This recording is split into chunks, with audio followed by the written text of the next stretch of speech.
हजरत मिर्जा मजहर जाने जाना फरमाते हैं कि बारिश हुई थी ताजी ताजी, दिल्ली में ताजी ताजी बारिश हुई थी। एक बाबा लकड़ी के जूते पहने खड़ा हूं, अल्लाहू अल्लाहू अल्लाहू, असी किसी दे कुछ भी नहीं लगते, ना कोई साडा दर्दी। बाबा मस्त होके जा रहा, अल्लाहू अल्लाहू करता जा रहा।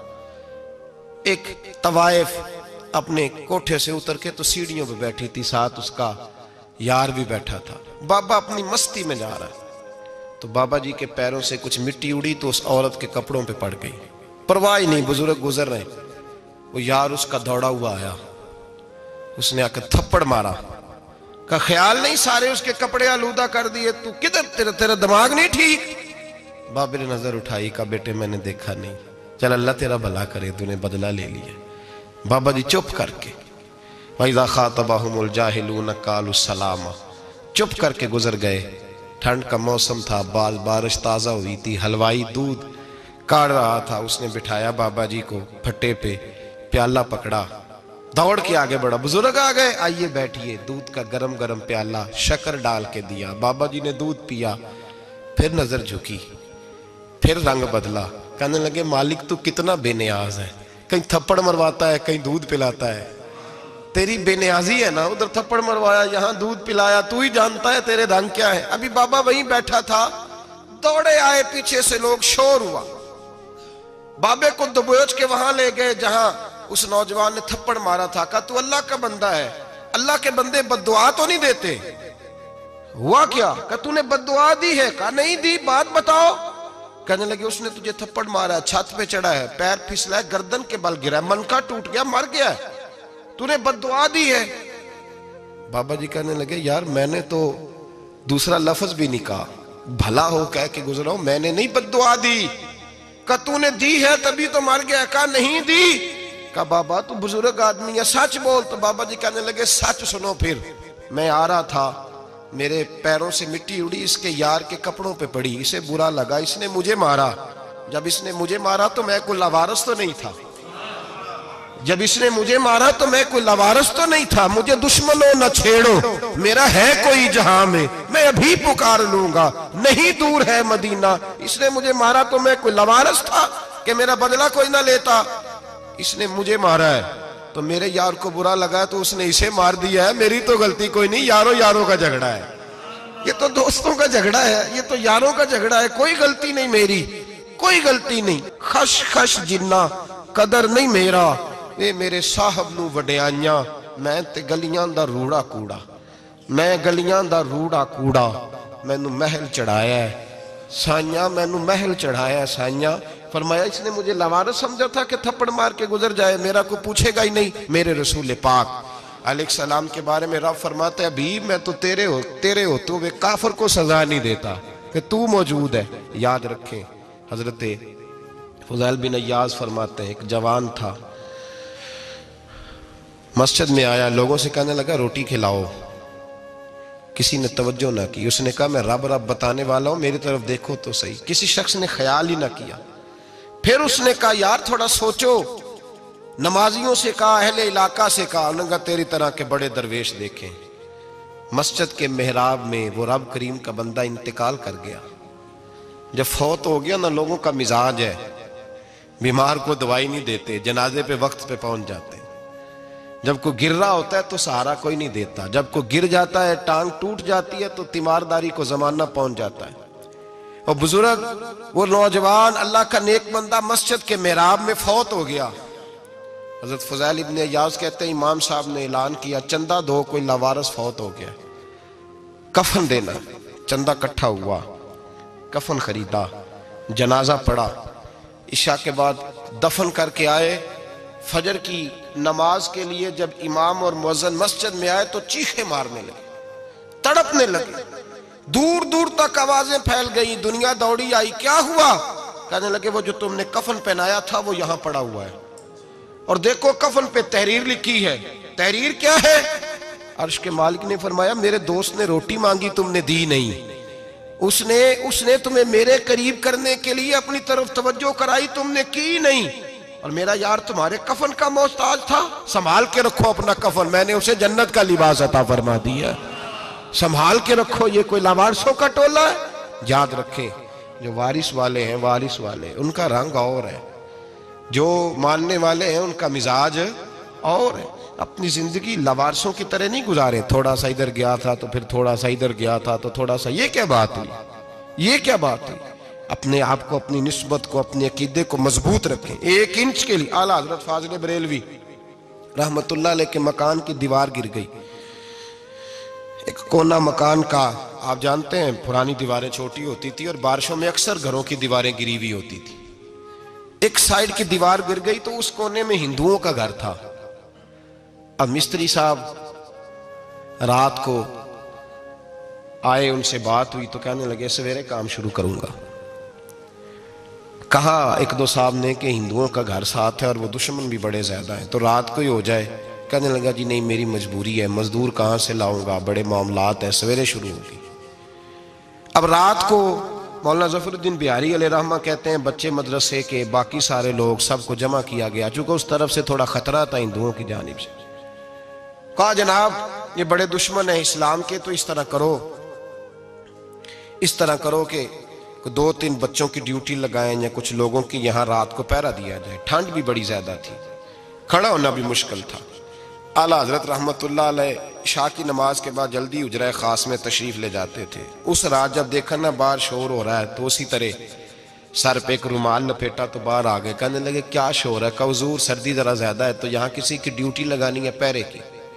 2 मिनट खामोश रहे, फिर फरमाने लगे कोई जरूरत नहीं, जाओ सो जाओ सारे जाके, कोई जरूरत नहीं, जाओ अपने अपने घरों को, कोई आदत नहीं, पहुंच जाओ। कहा हुजूर मेहरबानी करे, वो तय होने लगा था। फरमाया मेरी वजह से क्यों कोई सारी रात बेदार रहे, जाओ तुम्हें कहा ना आराम करो। लोग सो गए। सुबह फजर की नमाज पढ़ के आला हजरत रहमतुल्लाह ताला अलैह जब सीढ़ियां उतर रहे थे रजा मस्जिद की, तो वो जिस हिंदू की जानिब से ज्यादा खतरा था वो सीढ़ियों पे बैठा था, मस्जिद की सीढ़ियों पे। सब लोगों की तवज्जो हो गई। कहने लगा मौलाना मैं कलमा पढ़ने आया हूं, मुझे कलमा पढ़ा के मुसलमान कर दो, मैं कलमा पढ़ने आया हूं, मुसलमान करें। लोगों की तवज्जो। आला फरमाने लगे नहीं अभी तो इंतजार कर, थोड़ी देर के, अच्छी तरह सोच ले, जज्बाती फैसला ना कर कि तू आ रहा है। ये कह के जब 2 सीढ़ियां नीचे उतरे उसके पास से तो उसने पैर थाम लिए। कहने लगा अब ऐसे तो ना करो, रोने लगा। आला हजरत रहमतुल्लाह ने कलमा पढ़ाया, कुछ बातों की नसीहत फरमाई, तशरीफ ले गए। घेरने वाले घेर के बैठ गए। कहने लगे हमें भी बता बदला कैसे है। कहने लगा दीवार गिर गई, आधी रात के वक्त, आधी रात तक इंतजार करता रहा, पहरेदार कोई नहीं, तो 2 तलवारें लेकर जब मैं इनके मकान की जानिब बढ़ा, मैंने कहा आज गर्दन काटूंगा और काट करके निकलूंगा। कहता है जब मैं करीब आया तो 2 शेर खड़े थे, ऊपर से पलट के आया तो फिर खड़े थे, इधर से पलट के आया तो फिर खड़े थे। फरमाते हैं मैं 2 घंटे के बाद आया तो फिर पलट के खड़े थे, मैं फिर 1 घंटे के बाद आया, शहरी का वक्त हो गया तो फिर पलट के खड़े थे। अब मैं डर के भागा। कहते हैं फाजिल बरेलवी ने अपनी खिड़की से मुंह बाहर निकाला। कहने लगे और कितना तजर्बा करेगा, मुझे तू लावारिस समझता है? लावारिस हूं मैं, और कितना तजर्बा करेगा, बस कर, मान जा। मैंने कहा हुजूर ये कौन है, मुझे बताइए तो सही ये कौन है। तो कहने लगे मैंने सारी जिंदगी रसूलुल्लाह की अजमत का दिफा किया है, सारी जिंदगी गौसे आजम के नारे लगाए हैं। अभी तो ये मदद सिर्फ गौस पाक जैलानी की भेजी हुई है, अभी तो गौसे आजम की भेजी हुई मदद है। मौला अली अभी पीछे हैं, 2 जहां के महबूब अभी इससे पीछे हैं, वो तो अभी पीछे हैं, पीछे खड़े हैं कि जरूरत पड़ी तो हम भी तैयार बैठे हैं। ओ भाई आज रिवाज हो गया, रिवाज। मैंने 2-4 दिन पहले भी कहा था, लोग कहते नहीं कोई नहीं जरूरत, सामने सारा कुछ नजर आ रहा है। ओ खुदा के बंदो याद रखो, निस्बत है बड़ी चीज, जाने तगो दो में। अगर किसी को निस्बत मुयस्सर आ गई ना, निस्बत, खाली दामन ही मिल गया, तेरे हाथ में कुछ है तो होनी चाहिए ना, खाली दामन ही तुझे किसी का मुयस्सर आ गया तो तू बच गया। अपनी निस्बतों की हिफाजत करें, इनको मजबूत करें, इन पर मेहनत करें, इन पर तवज्जो रखें। ये निस्बत जो होती है ना, निस्बत, ये देखे ना, एक गत्ता है आम किताब को लगा हुआ है तो जहां मर्जी रख दो, उसकी कोई कदर नहीं। लेकिन जो गत्ता कुरान मजीद को लग गया है उसको बगैर वजू छूना जायज है। एक पट्टे पे ईंट बनी है जो बाथरूम में लग गई, वहां बगैर जूते के जाया नहीं जा सकता, और जो मस्जिद में लग गई वहां जूते पहन के जाया नहीं जा सकता। ये निस्बत है बड़ी चीज। अगर मुयस्सर आए, नसीब हो, अपनी निस्बत को मजबूत करके रखा करें, इसकी ज्वलानी का मुजाहरा किया करें। इस निस्बत में रोज तवानाई आनी चाहिए। मैं आपको बड़ी जिम्मेदारी के साथ एक बात बताता हूं तजर्बे की। हमें जितना किसी ने आके कहा है ना निस्बत के खिलाफ, हमारी निस्बत उससे ज्यादा मजबूत हुई। हमें जितना किसी ने आके कहा है ना जी आपको क्या मिला, आपको क्या मिला, तो हमने उतना कहा यार जैसे जैसे तो कहता जाता है हमारी तो निस्बत में इजाफा होता जाता है, हमारा तो मिजाज बदलता जाता है। रोज एक नया पर्दा खुलता है, रोज एक नया रंग वाजे होता है, रोज एक नई तवानाई। अभी थोड़े दिन की बात है, एक मौलाना शरफुद्दीन साहब है, मुफ्ती साहब, मेरे हजरत साहब के मुरीद हुए। मुफ्ती थे, आलिम आदमी थे, सरकार ताजु शरिया। हमारे शेख से बैत की। अब हमारे हजरत साहब का इस वक्त हाल वही है, वराई तन्ना सयदखुलून फी दीनिल्लाहि अफ़वाजा। अब फौजों की फौजें लोग आते हैं। हमने देखा है सिर्फ खाली मुरीद होने वाले बाहर सैकड़ों की तादाद में हजारों लोग बैठे हैं कि सिर्फ बैत इतना कह दे हमने कबूल किया। इस आलम में और जहाँ हजरत साहब का ऐलान हो जाए कि तशरीफ ला रहे हैं, वहाँ लाखों का मजमा जमा हो जाता है और एक झलक देखने को लोग तरसते रहते हैं। ये कैफियत हमने देखी। वो दौर गुजर गया, कभी ऐसा भी होता था एक मैं होता था, एक तू होता था, और तीसरी तन्हाई होती थी। वो दौर बीत जाता है, वो लम्हे किसी किसी को नसीब आते हैं। हजरत का वो मौलाना शरफुद्दीन साहब कहते हैं मुरीद हुआ, तो मुरीद हुआ मजमे में रस्सी हजरत फेंकते हैं या चादर फेंकते हैं, तो पकड़ के मुरीद हुआ, तो साथ साथ और चादरें बांधी थी, लोगों ने पकड़ी हुई थी। एक मौलाना, मैं जब बैत होके आया उनको बताया तो मुझे कहने लगे यार तो ऐसी जगह मुरीद हो गया जो तेरी बात भी ना सुन सके, जिनको तो दुखड़ा भी ना सुना सके, जो मसरूफ ही बड़े रहते हैं, कहाँ मुरीद हो गया। तो ऐसे पीर का बैत होता जहां तू जाता वो तेरे पास आते, गुफ्तगू होती, बातचीत होती। कहते जब उन्होंने मुझे बहुत ज्यादा कायल किया ना, बहुत ज्यादा, तो मैंने इरादा कर लिया, मैंने कहा बात ठीक है, बैत कहीं और होना चाहिए था। कहते मैं इशा के बाद सोया तो हजरत साहब मुझे ख्वाब में मिले, ख्वाब में, और फरमाने लगे मौलाना जब आप मुरीद हुए थे तो आप इस जानिब बैठे थे, इस कोने में आप थे, इतने लोग आपसे पहले थे, इस हाल में आप मुरीद हुए थे, और जहां तक बातचीत करने की बात है तो आपने जो दिल में सोचा था वो मैंने आके आपको बता दिया है। फिर भी बड़ी जरूरत हो तो मेरे साहबजादे का नंबर ले लें और फोन कर लिया करें, बात हो जाया करेगी। कहते हैं ये अभी बात हो ही रही थी कि मेरे दरवाजे पे दस्तक हुई तो मेरी आंख खुल गई, मेरी आंख खुली तो मैं परेशान हूं कि नंबर तो मिला नहीं। एक इंजीनियर साहब मेरे मोहल्ले में रहते थे, फरमाते हैं वो शाम को मेरे पास आए और कहने लगे मौलाना सुना है आप हजरत मुफ्ती अख्तर रजा साहब से मुरीद हो गए। मैंने कहा हाँ, तो कहने लगे मैं उनके मदरसे में काम करके आया हूँ, मेरे पास उनके बेटे का नंबर है, चाहिए आपको? नंबर है चाहिए? कहते नंबर मुझे वो शाम को घर आके दे गए।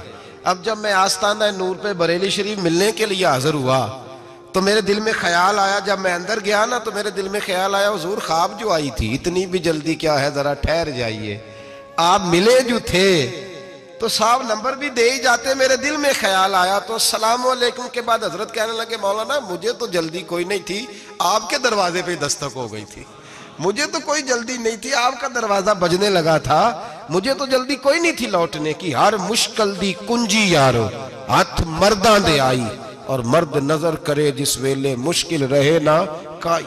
बस लोगों ये याद रखो और इस पे अमल करो, अपनी निस्बतों को मजबूत करें। हमारा तो जैसे दिन का उजाला चमकता है ना, चमकता है दिल का उजाला, जैसे नया दिन चढ़ता है हमारे लिए तो एक नई रोशनी लेके आता है।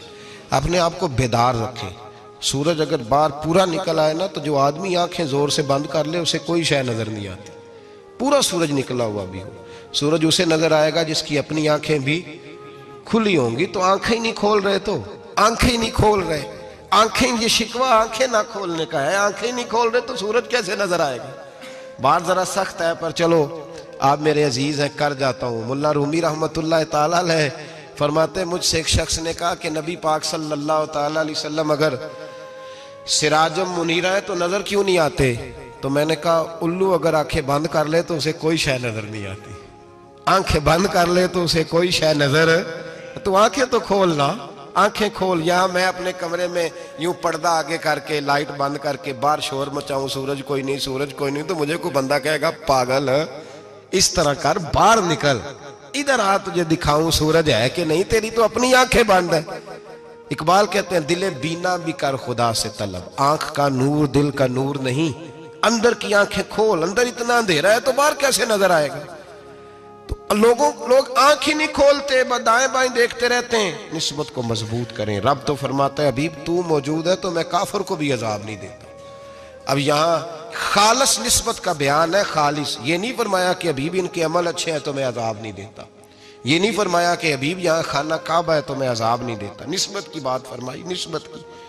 ये नहीं फरमाया कि हबीब यहाँ रोज तवाफ होता है तो अजाब नहीं देता, यहाँ तिलावत होती है तो फरमाया हबीब तू है, तू है, इसलिए मैं इन्हें अजाब। मदीने में कभी जलजला नहीं आया, पता है आपको? इसलिए नहीं आया कि वहां मेरे मुस्तफ़ा का गुंबद खजरा है। कोई फसल वो बीजते नहीं, कोई फसल बोते नहीं, वो कोई फसल भी, लेकिन दुनिया की हर शय आपको मदीने में मिलती है। जो सबसे अच्छा फल खाना चाहे उसे मदीने में जाकर मिलता है, इसलिए कि वहां गुंबद खजरा की हरियाली मौजूद है। दुनिया की हर नेमत मिलती है इसलिए कि गुंबद खजरा जो मौजूद है। तो भाई ये निस्बतों की बात है, निस्बतों की।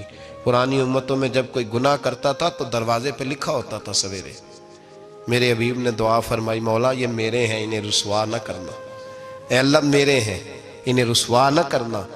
तो मेरे भाई सुन लो और याद रख लो, लाखों पाप भी लोग करके आए, सवेरे मुंह धो के निकल आए तो अर्श का मालिक रुसवा नहीं करता, बल्कि कहता है तू मेरे दामन में छुप जा, अंदर जाके जहां गुनाह किया है वहां जाके दिल से सच्ची तौबा कर ले, मैं कयामत में भी किसी को नहीं बताऊंगा कि तूने गुनाह किया। तो बरकत किसकी है? रसूल पाक की। ये बरकत किसकी है? हबीब दो आलम की सल्लल्लाहु। गुलामी का रिश्ता मजबूत करें, गुलामी का वारस वाले बने, लवारस ना बने। लवारसों जैसी जिंदगी ना गुजारे, जहां मर्जी चले गए, जहां मर्जी छुट्टियां कार है, जितने मर्जी टाइम बिताए, जो मर्जी तबीयत में आया करते फिरे, पता ही कोई नहीं, हाल ही कोई नहीं, ये कोई कैफियत नहीं है कोई भी। मुझे एक साहब कहने लगे कि एक पीर भाई पूछ रहा था हजरत साहब का हाल क्या है। मैंने आज के बाद उसने तुझसे पूछा तो बिल्कुल ना बताना।